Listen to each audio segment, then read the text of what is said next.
You're listening to Choose FI Radio. The blueprint for financial independence lives here.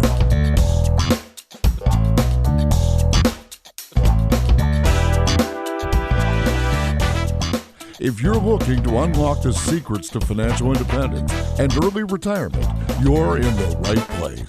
Stay tuned and join a community of like-minded people who are getting off the hamster wheel and taking control of their lives in the pursuit of financial independence. Choose FI, your home for financial independence online.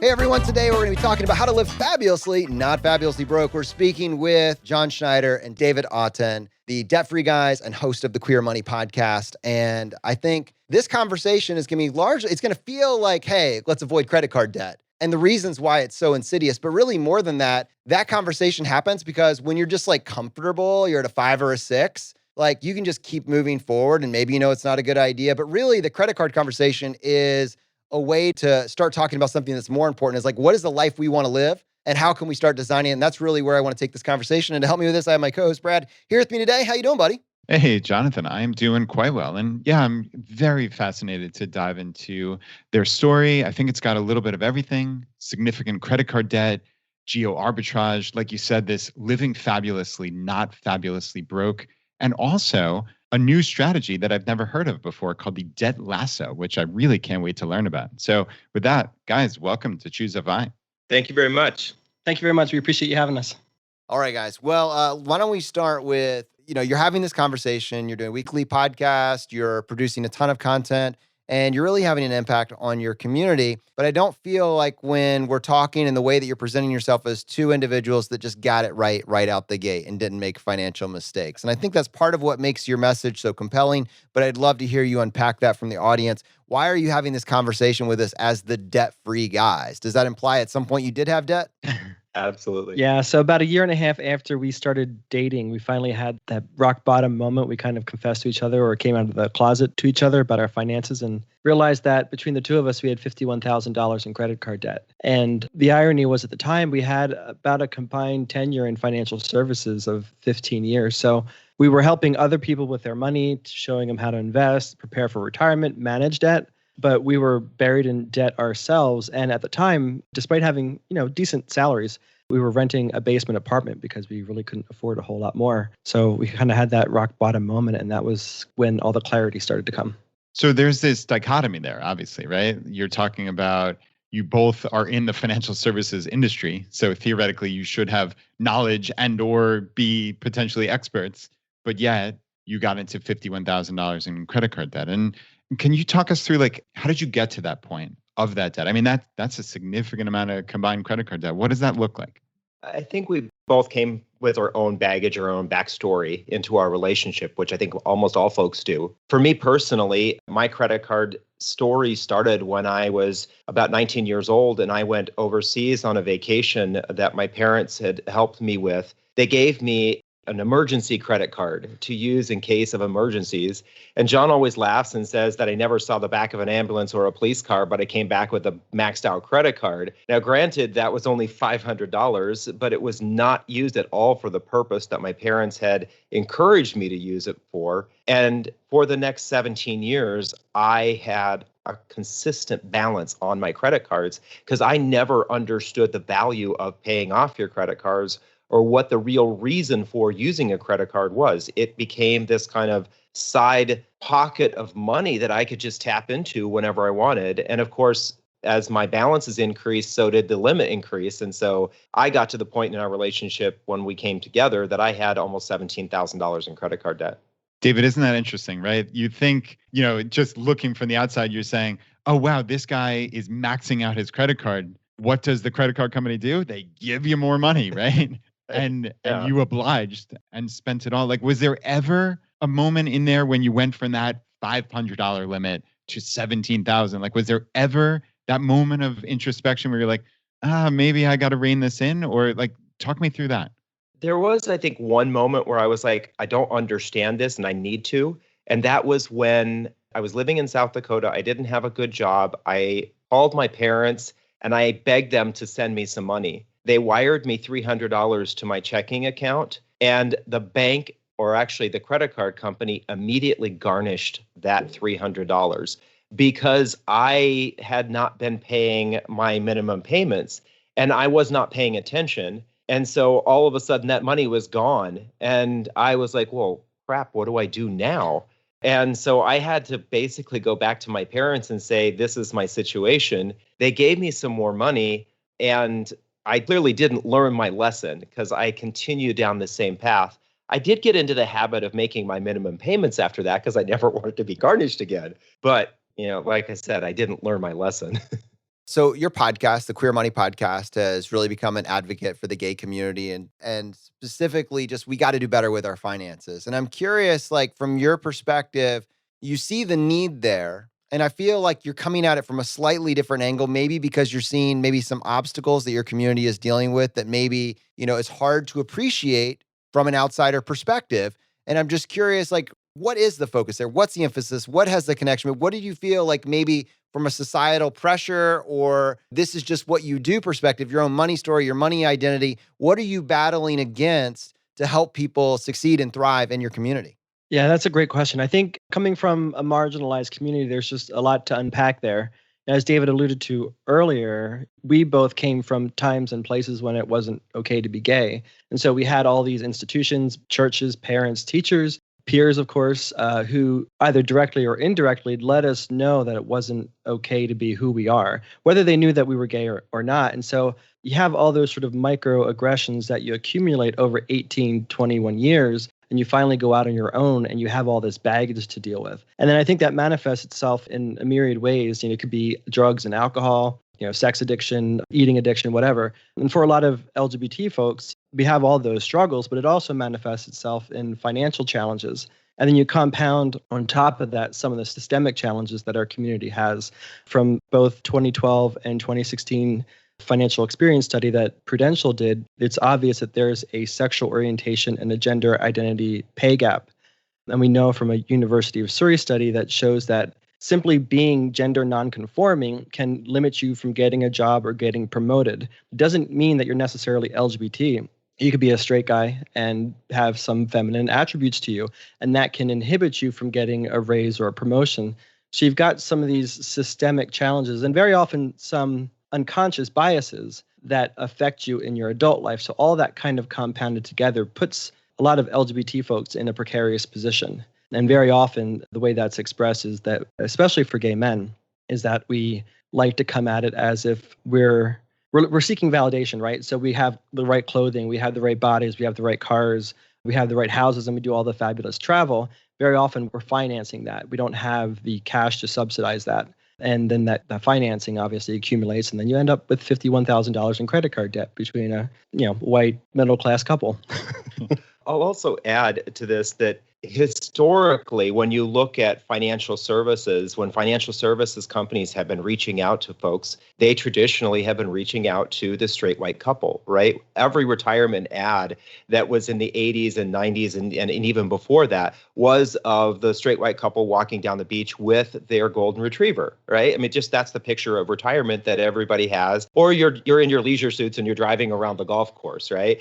Those aren't necessarily the images that our community foresees of themselves. So why would we think about retirement when we're being told this is what retirement looks like and we don't see ourselves a part of it? So there's some historical, also financial service challenges. The community has not been basically encouraged through representation to think about their finances. When you look at a lot of the LGBT media, it focuses on things like travel, entertainment, dining out, alcohol. Well, where do we spend our money? As a community, those are their top spends. So we are going after what exactly we're being encouraged to go after. Yeah, that is really fascinating. So you're talking about this conspicuous consumption as just being part of the community, right? Mm-hmm. And then, I'm looking obviously at your tagline of live fabulously, not fabulously broke. How do you try to shift that culture? What do those conversations look like? How do you set an example? Like, talk me through that. basically what the premise of the podcast right now is really just to get the conversation of finance started in our community. When David and I went to FinCon our first time in 2015, at that point we were just blogging and we weren't hiding the fact that we were a gay couple, but it wasn't so pronounced. But then when we were at FinCon, we noticed that there were all these different niches, right? You've got the Christian bloggers, the mommy bloggers, the military spouses, all talking to their respective communities. And the African-American women personal finance experts blow us away. They inspire us beyond belief. And we thought, well, there's nobody speaking to the LGBT community. And that particular conference, we actually had several people walk up to us and say, as far as we know it, you're the only out gay people at this conference. You should be talking to your community. So we went back from FinCon after that and we thought, well, we should be talking to our community. Nobody's doing it. And our community is not having this conversation. And that's really the seed that any community needs to get to financial security, is to actually just start having the conversation. What's working for you? What's not working for you? Why are you spending and investing the way that you do? What should I know about that you've learned about? Our community is not doing that. So that's basically the foundation of why we have the Queer Money podcast. And from that, then we challenge our community to start thinking about, despite what all society tells you, and especially despite what the queer community tells you should want in life and how you should look and act and be, what is it that you truly want in life? Because that's what, in hindsight, was our biggest challenge. When we realized that we had so much debt, we were like, well, we're making decent money. We're experts in finance, allegedly. We should be doing better. Everything should be working in our favor. What are we doing wrong? And we realized that, well, we weren't really living according to our values. We were spending our money in a number of ways that wasn't actually fueling our soul, wasn't actually inspiring us. And so we were just constantly chasing the next dragon to satiate the desire for acceptance and approval. And it wasn't until after we had that deep discussion of what is it we truly want that we realized we want a comfortable retirement. We want to be able to travel much more extensively at that point, but not come back with a credit card hangover. And we want to be able to have enough money to be able to give to our LGBT community in a way that it wouldn't also penalize us. Before that, we would go to these events and we would donate $50 here or donate $100 there or whatever. And every single time that was put on credit. That was not paid off immediately. That compounded and added more credit card interest. So it was really not actually helping the community as a whole, but it did kind of validate us at that particular event that we went to. Hey, this is Andrew from the Choose FI team. Hope you're enjoying the interview. We're going to get right back to it right after these quick messages.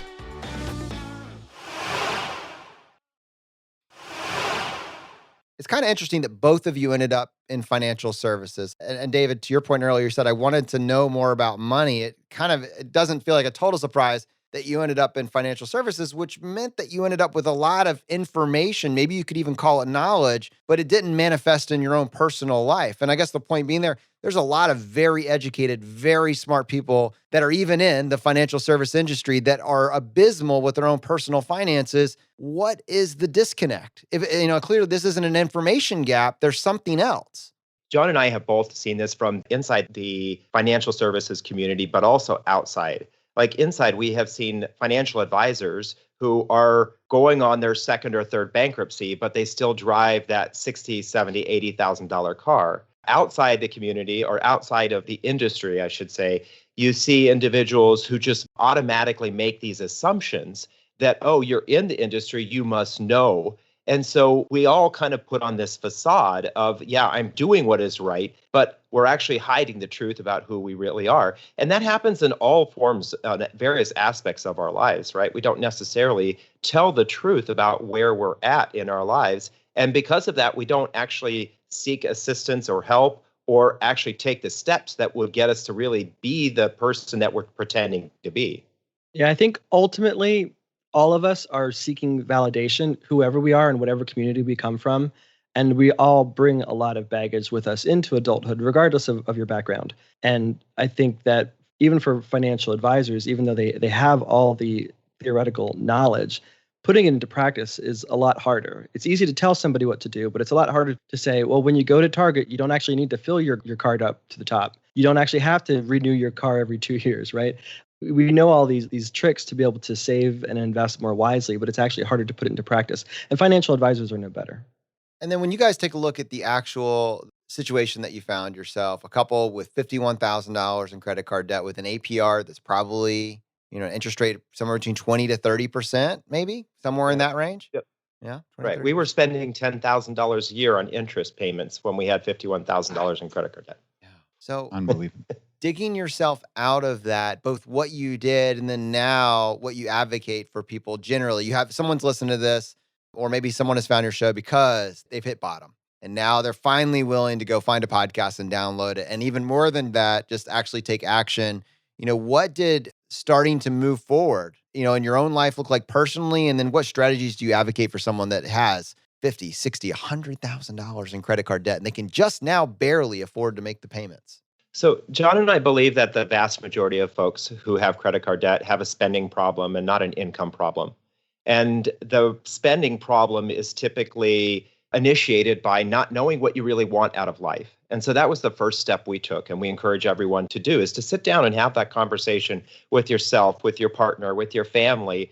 What do you really want your life to look like? Because more often than not, we're spending all that money to try to make our lives look like something that everyone else wants, but we may not necessarily want ourselves.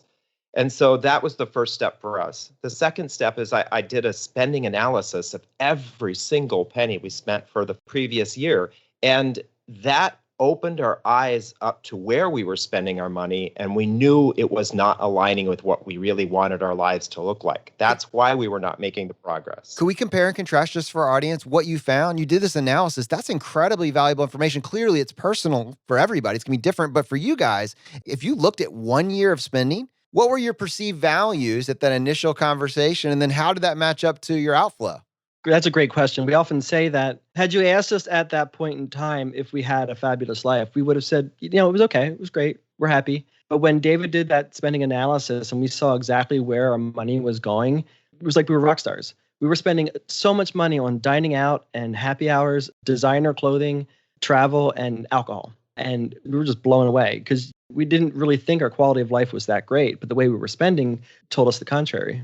Guys, I wanted to take just a half step back and talk about that moment that you had this kind of awakening, right? Like you came together as a couple and said, oh, wow, we have $51,000 of credit card debt.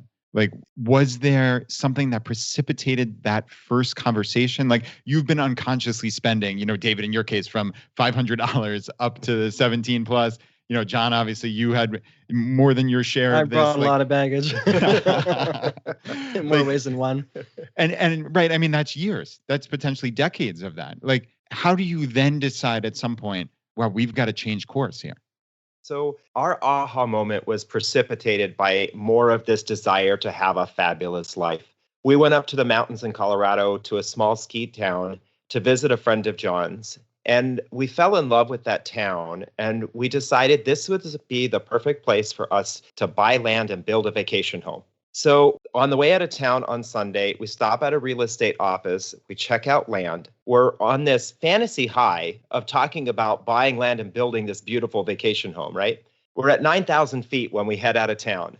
As we drop an elevation down towards Denver, our conversation goes from buying land and building a house to maybe buying a condo, to maybe going up there for long weekends, to when we pulled up in front of our place. And I will say, thank God we were locked in a car going at least 65 miles an hour because it forced the two of us to talk about this. But we pulled up in front of our place and we opened up the door, walked down a flight of stairs into that basement apartment. And it was then that we confessed to each other that we were financial messes. We were living physically and financially in a hole. The place that we lived in was so dark in the wintertime, you didn't know what time of day it was. And that's when we said to each other, where is our life going? Where do we see our lives going?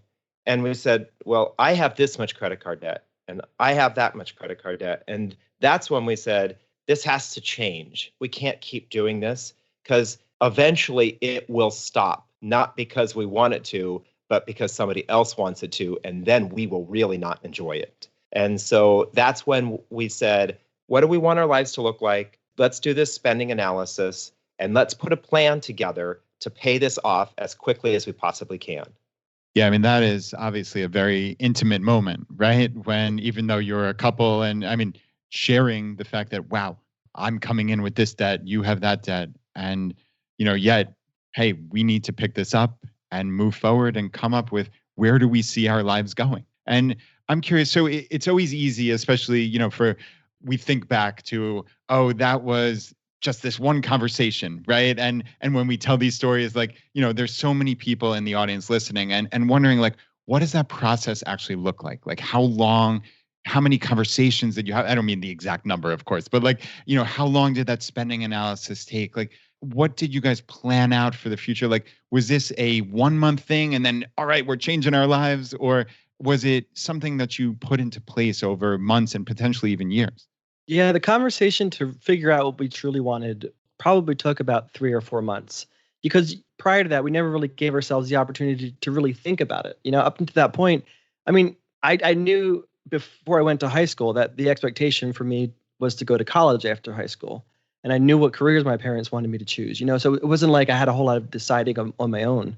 And so it wasn't really until that moment that we started to have that discussion of what is it that most mattered to us. That required a lot of peeling back of the onion. So that probably took us about 3 or 4 months. The spending analysis took David all weekend.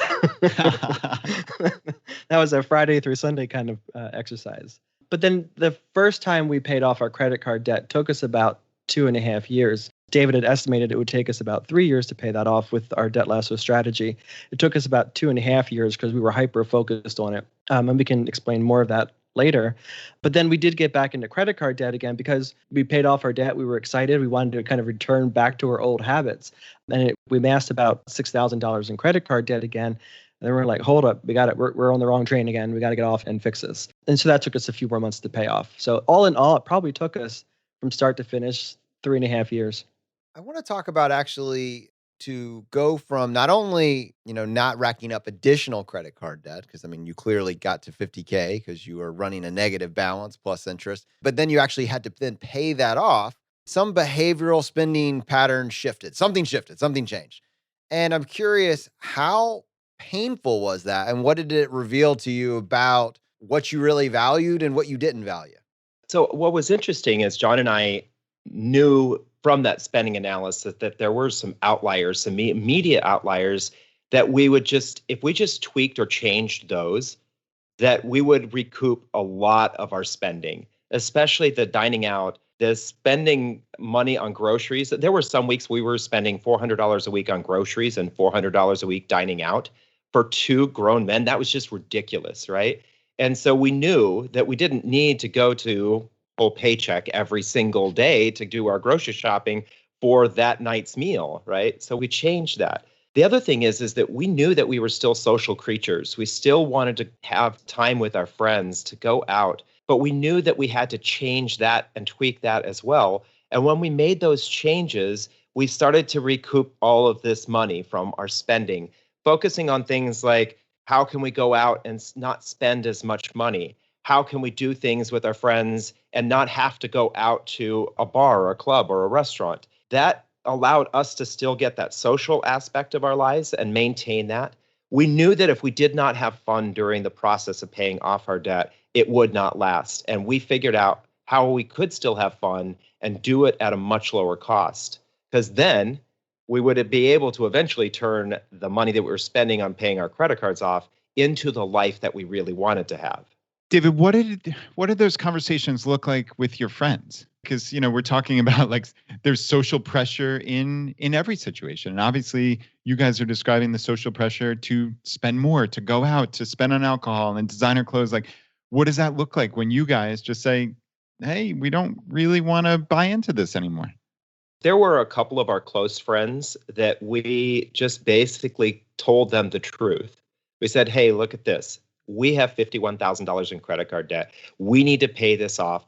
Our lives are going to change. We want you to still be a part of our lives." And those close friends, they were totally on board with it. They knew that, whether they themselves had credit card issues or debt issues, or they had financial goals, they were completely fine with making those adjustments. There were other folks that we just didn't tell. And I think that we used our example or our actions as kind of the messaging to say that we're no longer participating in this. We're no longer going to be the ones who go out to happy hour that ends up being 4 hours long. It was, we're going to go to happy hour, we're each going to get a beer, and then we're going to take off. Or we're just not going to do happy hour. And so people would start to see, our friends would start to see those changes. we know for a fact that there were some people who just simply we drifted away from because we did not participate in the same old activities. And we were completely fine with that. If they asked us, hey, we haven't seen you guys in a while, more often than not, we would just say, we're working on a financial goal, and so we're not going out as much, or we're not going to do these activities anymore. It did open up a conversation with a lot of friends for them to have their own money discussion.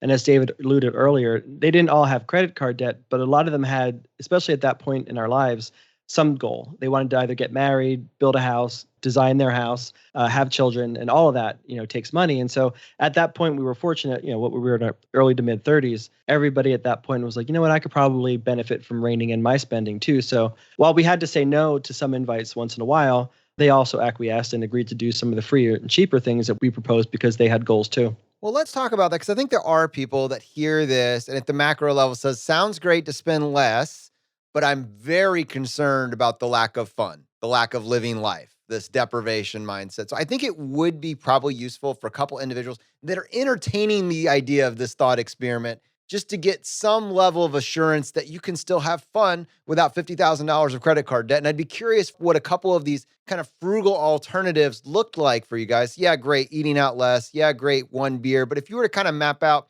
just a couple of the winning strategies that we can pull people into this, and we're actually having more fun because of it, we're having more community because of it.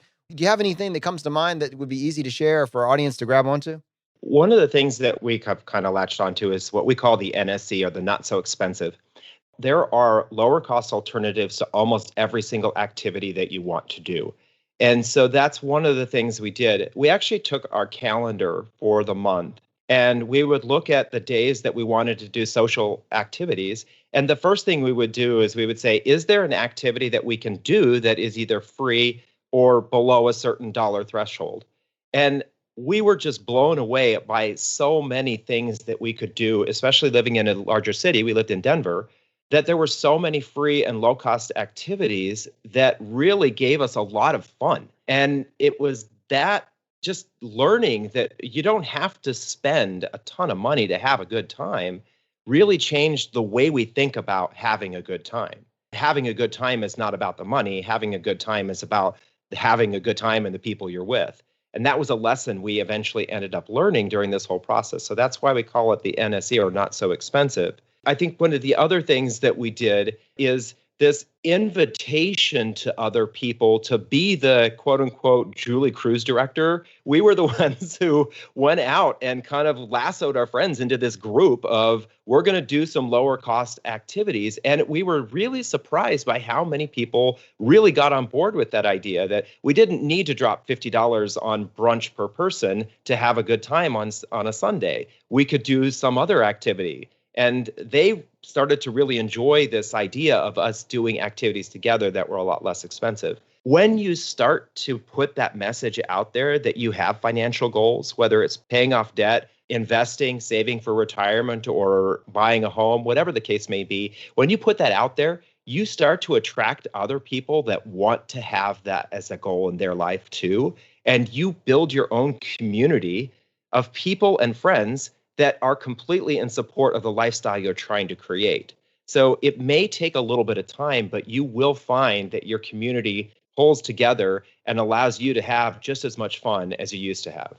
Yeah, that's cool. I love that concept of these big cities, right? Like you think intuitively, I say in air quotes, that they're going to be so much more expensive, right? And you have to spend money to go to everything. But we had Liz from Frugalwoods on a couple years ago, and she talked about this exactly with Boston, that there's always something free to do in a big city. And to your point, like, it's fun to try something new. It's fun to explore. It's fun to be the one in the know and to be creative, right? And then you find those friends who are interested in exploring and getting to know their city and being that one with that little bit of information. Like, I think that's super cool. And so I think what the challenge is for everybody listening to this is open your mind up, take that perceived limitation and turn it around 180 degrees and say, oh, wow, I live in a city with 10 colleges.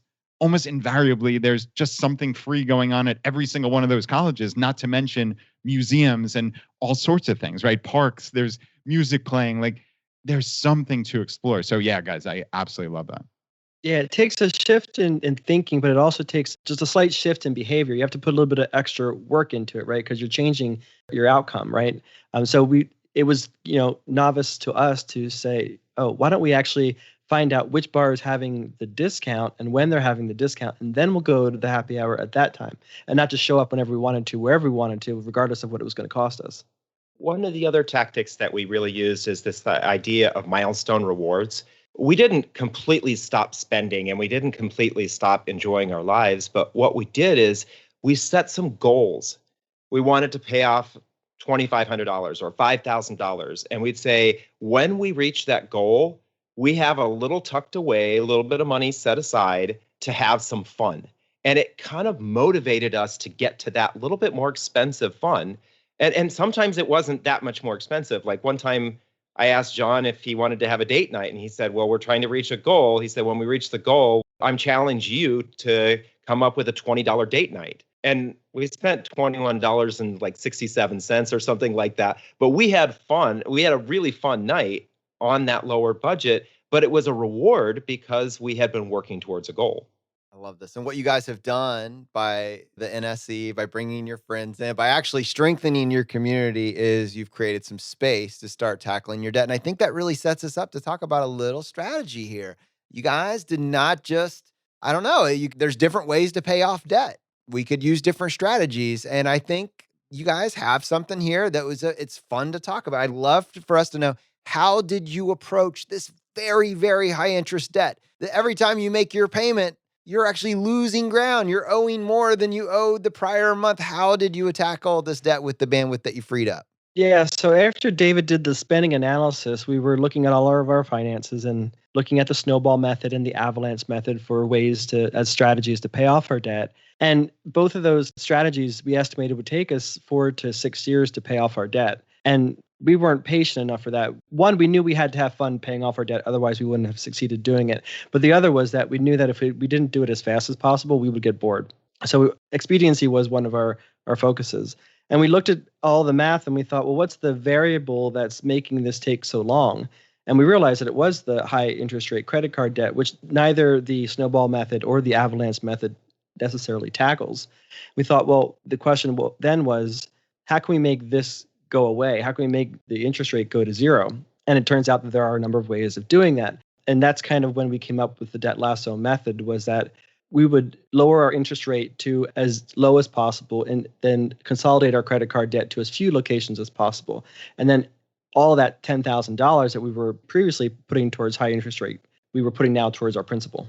And the debt lasso, some people will say to us, oh, it just seems like it's a balance transfer or a refinancing of your debt. But it actually has 5 pieces to it. The first piece is that you have to commit. And commitment is broken down into 2 parts. Commit to not adding more balance to your cards.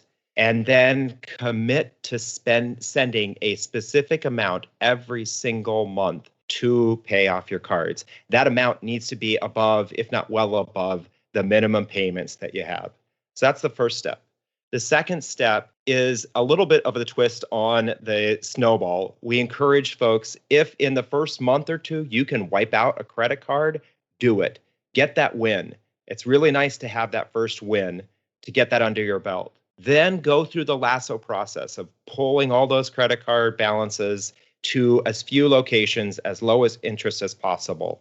The fourth step is to automate everything. When you automate everything, then you're setting yourself up to never miss a payment. When you miss a payment, that's when your interest rates go through the roof. And then the fifth is to monitor it. Monitoring so that you know that when you're done paying off a credit card, you switch the payments around. When you have an extra payment you can make because of a bonus or a tax return or whatever, you know exactly where that money is going to go. So it's more than just this refinance. It's actually a total process.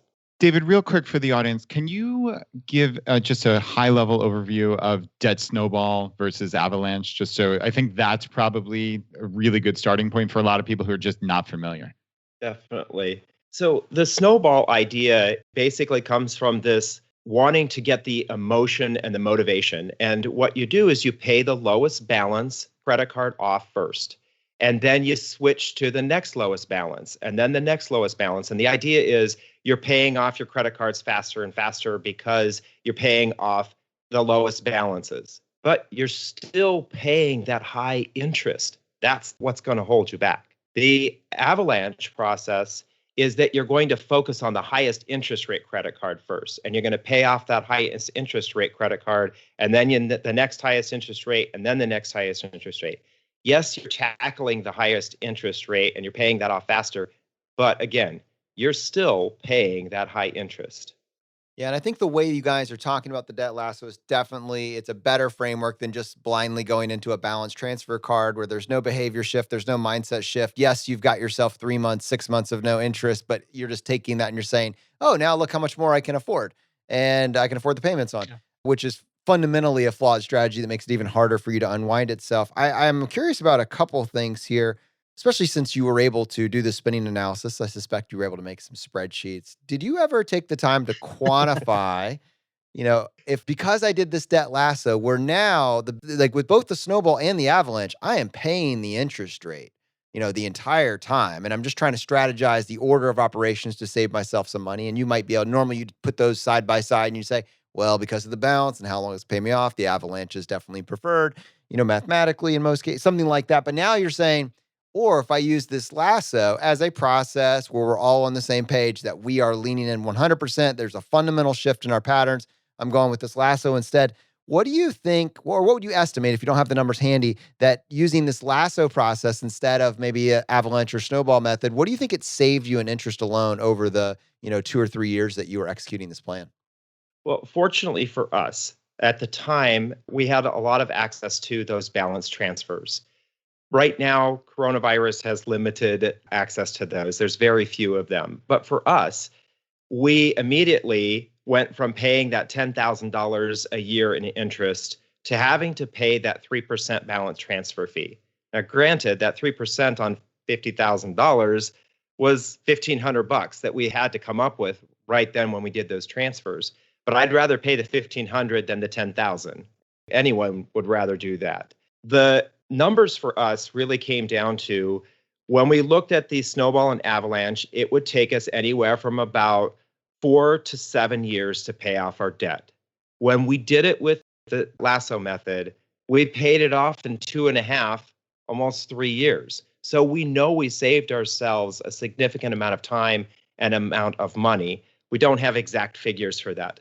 That makes a lot of sense. So I really, if you don't mind, I really want to dive into this because there are, again, a lot of people listening to this who have credit card debt, right? And they're trying to come up with a strategy to pay it off. Like, how many different credit cards, even roughly, I don't need the exact number, but like, did you guys have 10 different credit cards and that, you needed to consolidate them down to one balance transfer card? Like, talk me through like the actual process of, hey, this is what it looked like on day one when we had 51K. We paid the $1,500 and, how did it move forward from there? What did that look like? At the time we realized how much debt we had, we each had about 2 to 3 credit cards each. We were very fortunate enough, though, that we had great credit scores. So that availed us to some of the best offers out there. And the gold mine of offers are the zero interest rate credit cards that are ideally 12 to 18 months long, right? So you can reduce the number of transfer payments that you have to make. We were able to both consolidate our whatever number of credit cards we had down to one. And then at that point, I think we only each had to do, before we amassed $6,000 in credit card debt again, I think we only had to do a total of 2 transfers each. Okay. So mechanically, each of you did this separately, as I'm hearing, but I guess you guys will confirm, but let's just say that's true. So you each consolidated your 2 or 3 cards down into this one. You paid that 3% fee, but then you have 0% interest for whatever the term is on that offer. Let's say 6 or 12 months, 18 months, potentially, John, like you said. And then at the end of that time period, like how soon before that time period is up, do you start looking for the next balance transfer? Because as I'm understanding it, that's the process, right? Keep rolling it from 0% to 0%, right? Yes, exactly. We did, and we advised the folks who are in our credit card payoff group to about a month or so before that credit card is going to expire to start looking for new offers. Okay. And maybe now during coronavirus, because there are some fewer options, you might want to start a month and a half out or so. And clearly, like you said, we are in this time where the card companies have retracted a little bit. I suspect that we will see it kind of moving back to what we're maybe more used to and what you guys are describing next year. The concept is still valid. I think probably like if someone is starting to, prepare themselves to execute on this plan at some point, we're not going to talk about actual card offers, nail it down specifically now because just things are moving around. But I mean, the key, it seems to me like, is what is your debt? What's your balance? What's your principal? And what is your interest rate that you're paying on this? What is your minimum monthly payment? And then probably what they would do now is they would start looking at how it might work with an avalanche or a snowball method, researching those. And they'd also want to be aware of what the card offers are. And then again, the lasso is not just us saying, hey, go sign up for a balance transfer and get it on there. It's a fundamental, you have to have a plan going into this. Yeah, that's why there is the commitment is the first step. You have to make the commitment. Because like you said, if you're just doing balance transfer after balance transfer, you're just kicking the can, which grows into a bigger and bigger can as you kick it down the road. Also, if you just refinance to a personal loan, you open up those credit cards to not having a balance anymore, and then you just start spending money on those cards again. You have to make the commitment first. We offer on our website a debt lasso calculator. It's a spreadsheet that allows you to plug that information in, that you can take a look at how long would it take me to pay off using the avalanche method? How long would it take me to pay off using the snowball method? What kind of savings would I get if I refinance to a credit card that had a 0% or a personal loan that had a 6%? What kind of savings would I be looking at? And so that tool is what we used to try to help us figure out when and how to make these transfers, or whether or not it was actually worth it to do that. And the whole idea of this, again, is you're focusing on paying down that debt. There aren't necessarily a lot of offers out there right now, but one of the things that is happening, that we saw happening even back during the financial crisis of 2008, 2009, is that when you pay a credit card off, almost invariably, you will end up getting a zero balance transfer offer from that same credit card, because they know that you have balances other places. So they want you to pull that money in another place over to them because they get that balance transfer fee, right? You're no longer paying them any interest on the existing balance. They still want to get your money. So we are seeing this happen, that people are paying off credit cards. They go out there to look for offers. There aren't offers out there, but then the credit card that they just paid off sends them an offer for another 12 or 18 months if they transfer the money to them. That's probably one of the biggest gripes of the folks in our credit card payoff group, because as they start to wind down their debt, they just get inundated with all sorts of offers. And so, of course, we share the phone number and the information that they can try to mitigate the number of offers that they're getting. But it is kind of interesting to see that flip, because first their stressor is how much credit card debt they have, and then suddenly it's like, all these offers are coming my way. Oh, that's wild. Guys, this is fascinating to me. I have a couple more just real specific questions that I think would help somebody like me who's new to this entire thing. So when you're talking about that initial consolidation, so again, we'll go with David, since he gave us the exact 17,000, right? So let's say this card, this 0% interest card that you find, the total limit that they give you isn't 17,000. Let's say, just for argument's sake, it was 12,000. What do you do then? Do you consider getting a second 0% interest card from another bank? Do you negotiate and try to, hey, I really need this balance or this limit to be 17K? Like, talk me through very specifically what you would do. Right. Yeah, it's not always that you're going to end up getting this massive balance transfer credit card, right? Like you're kind of alluding to.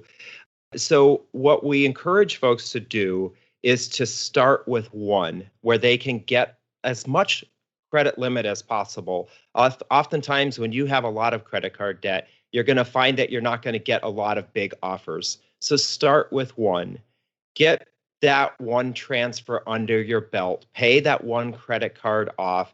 Start to increase your available credit and drive down your total credit card balances. That's when you will start to get these bigger and bigger offers. And there are ways to check to see if one of those offers would be available by calling these companies. without actually having to ding your credit. So call them, explain to them what you're trying to do.